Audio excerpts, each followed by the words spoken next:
Assalamualaikum warahmatullahi wabarakatuh. Salam sejahtera, salam damai semuanya. Selamat datang kembali di The One and Only Eikyo Media. Sebelumnya biar kalian gak ketinggalan seputar kita-kita, kalian bisa banget melipir ke akun Instagramnya Om Hige di @resnayusa. Terus ada akun Instagramnya Eikyo Media di @eikyomedia, dan akun Instagramnya Om Herdi di @herdianyadi. Balik lagi di mengomentari Kamen Rider Revised. Sekarang episode ke-31. Sebelumnya Om Hige ini mau minta maaf atas telatnya hadir video ini. Tensi Kamen Rider Revised ya kembali menarik di sini. Meski masih dengan kasus yang sama, ini adalah sebuah akhir dari arc Seiyu. Memang jika kita membedah episode sebelumnya di mana arc-nya masih berjalan awal-awal, memang timbul kesan tidak ramai gitu dan meredup kalau mau dibandingkan dengan episode akhir 20-an. Namun kayak lumayan bagus lah apabila kita melihat bagaimana arc ini ditutup. Sebuah drama Jepang konvensional yang sangat sering kita lihat. Temanya kurang lebih seperti itu. Episode ini juga menyimpan fakta-fakta yang cukup besar untuk menduga-duga dan meraba-raba bahwa di masa depan, alur ceritanya Kamen Rider Revised ini bisa dibuat lebih menarik dan juga asyik.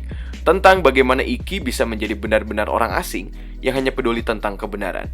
Bersama dengan Vice sang iblis, kontrak yang sangat penting pun akhirnya terjadi di masa lalu dan akhirnya sedikit demi sedikit diceritakan di sini. Maksudnya kayak penggambaran flashback di masa lalu lah, seperti itu. Semua harus dibayar dengan ingatan, entah itu dari Ikki sendiri maupun keluarganya. Sebuah fase yang menarik di mana bias cerita yang muncul nantinya akan Ikki dilibas berdasarkan kehilangan ingatannya tersebut. Kalau di masa depan akan ada hal yang bertentangan dengan asas moral manusia, entah itu dilakukan oleh keluarganya ataupun orang terdekat Ikki, bisa jadi Ikki akan libas karena perihal ingatan dan momen kejadian tersebut. Itu juga sama yang dilakukan oleh Veil ataupun bapaknya ya, si Igarashi Genta.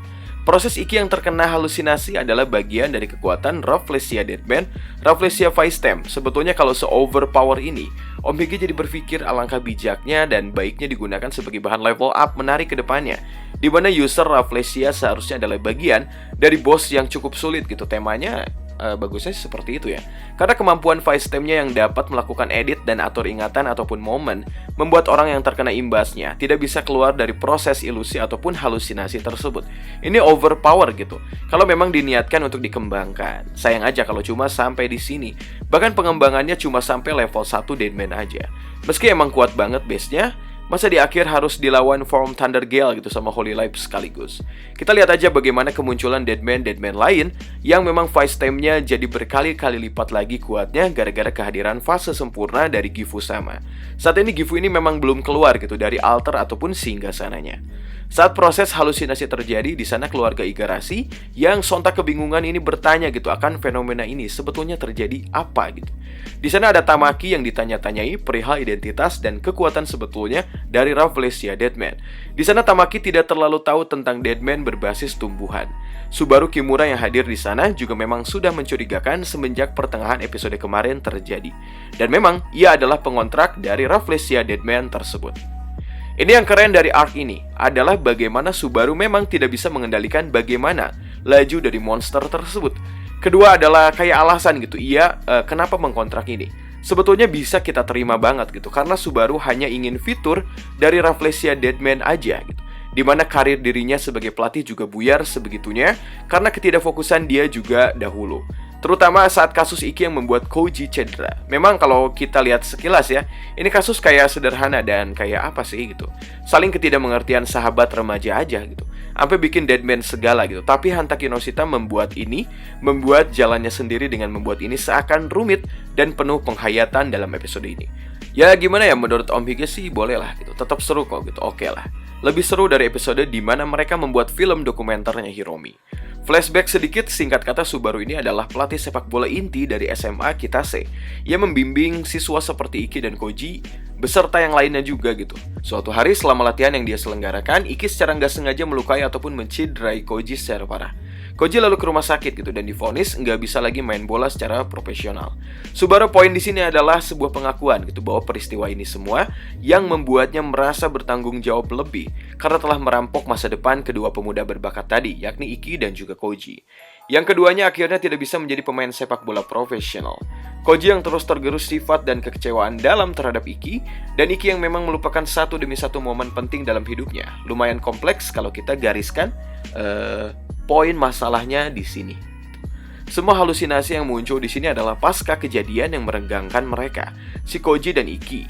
Ingat kemarin pas Ikki battle dengan monster yang sudah ia kalahkan sebelumnya, yakni Sabertooth Deadman. Apakah even pas dia bertarung sebelumnya perlahan sudah Ikki lupakan? Atau memang kasarnya kejadian tersebut sudah dihapuskan? Halusinasi ini adalah sebuah stage yang mempengaruhi keadaan realitas mereka masing-masing. Ini keren sih gitu, sebuah kekuatan yang memang berguna dari efek Vice Time secara real. Nggak seperti kasus dari Deadman sebelumnya. Seperti di menit 3:52, Ikki yang berusaha mengubah alur waktu dengan berkata jangan mencederai Jiko. Jadi kayak dia bilang pada dirinya sendiri di kejadian ataupun event tertentu alias di masa lalu tersebut ya. Ini bukan alur pengubah masa lalu gitu, seperti layaknya di Kamen Rider Zio ataupun Den-O gitu. Ini hanya efek yang dilakukan Rafflesia guna memberikan kembali ingatan spesifik dan detail kejadian tertentu dari subjek. Semua fase halusinasi ini adalah gambaran doang gitu bagaimana Ikki yang sangat merasa bersalah atas semua kejadian ini. Bagaimana Jiko yang sangat frustasi namun menggantungkan mimpinya pada Ikki seorang. Bagaimana mereka berdua sangat syok akan semua yang telah terjadi. Hingga akhirnya bagaimana penyadaran dari diri Ikki karena semua ini berhubungan dengan kontrak yang telah dilakukan bersama dengan Vice. Sementara itu di menit 4:40 di mana Sakura sedang bergerak memberantas Rafflesia Deadman yang sangat liar gitu. Terlihat kesulitan ya dia dengan kemampuan Rafflesia tersebut. Aguilera dari atas memantau Sakura, di belakangnya juga ada Hikaru yang sedang memang sebagai backupnya Sakura. Ada guna melindungi Sakura gitu. Wah, keren banget gitu nodongin pistol ke arah manusia gitu di film ini. Kita bisa melihat keraguan-raguan Aguilera yang coba untuk membuktikan sesuatu atas tujuannya. Ia menginginkan agar Sakura mewujudkan keinginannya tersebut. Dan hal itu akan dijelaskan di episode minggu depan. Di menit 5:27 kita bisa melihat bagaimana kasihannya anggota Phoenix yang berpikir murni menaklukkan Deadman ini demi kebaikan. Hideo yang memang villain melakukan ini murni untuk tujuannya sendiri dan juga Gifu sama. Di sana kehadiran iblis merah yang ternyata adalah Veil semakin membuat alur cerita ini menarik. Veil ada di setiap proses pengembangan Gifu terjadi. Dan lebih lanjut, seperti apakah wujud dari Veil ini yang memang agak mirip cetakannya dengan Vice? Apakah gigi ataupun bagian mulutnya Vice ketika maskernya dibuka ini mirip dengan Veil? Dari kejauhan, dokter kita melihat bagaimana Hideo dan juga Veil mengobrol.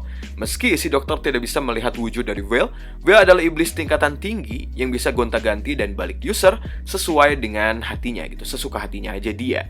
Jadi yang bisa ngelihat dia, potensinya yang banyak gitu. Apakah sudut pandang si dokter ngelihat Hideo ini kayak orang gila ngobrol sendiri? Sudah pasti enggak, kan dunianya revised. Oke, lanjut lagi. Penjelasan utama arc ini sebetulnya adalah flashback Ikki, yang Ikki lihat sendiri dengan Vice di belakangnya.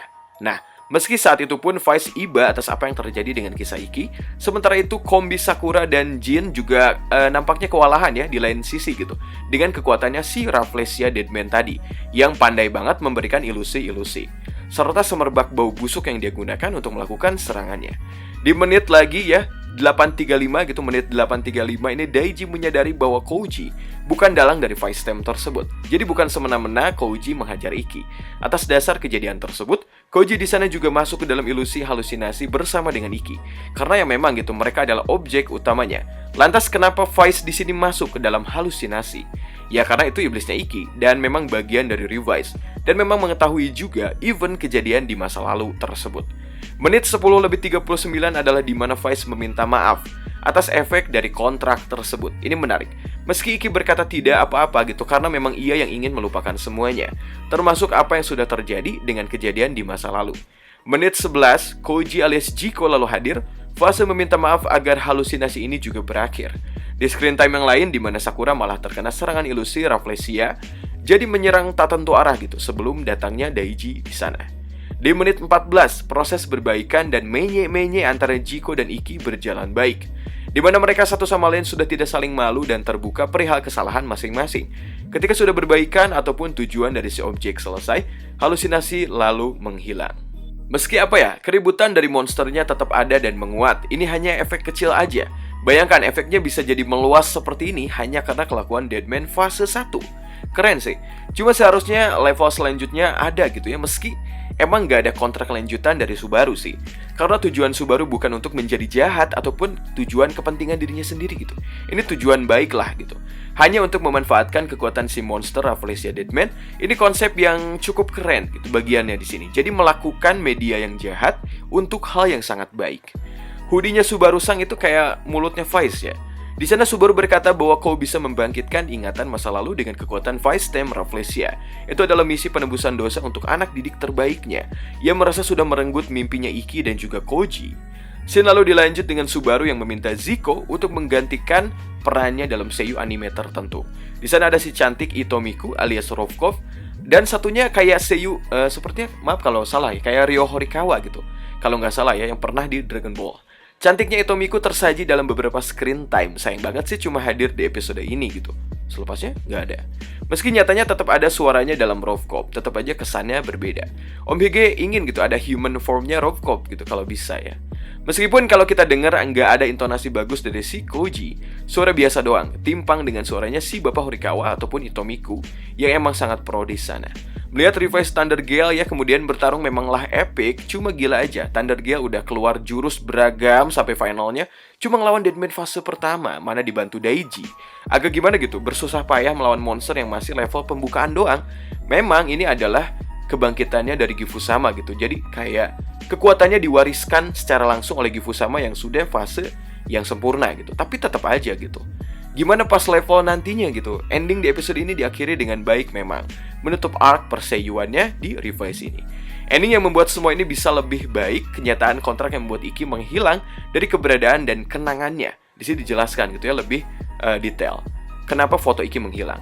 Semua menjadi terlupa, entah itu terkikis dari diri Ikki sendiri maupun orang di sekitarnya. Terlepas dari kejadian apakah itu, jika Ikki terus bertarung, dia akan terlupakan, bahkan oleh keluarganya sendiri. Sebuah drama yang menarik. Apa yang akan terjadi berikutnya, kita belum tahu.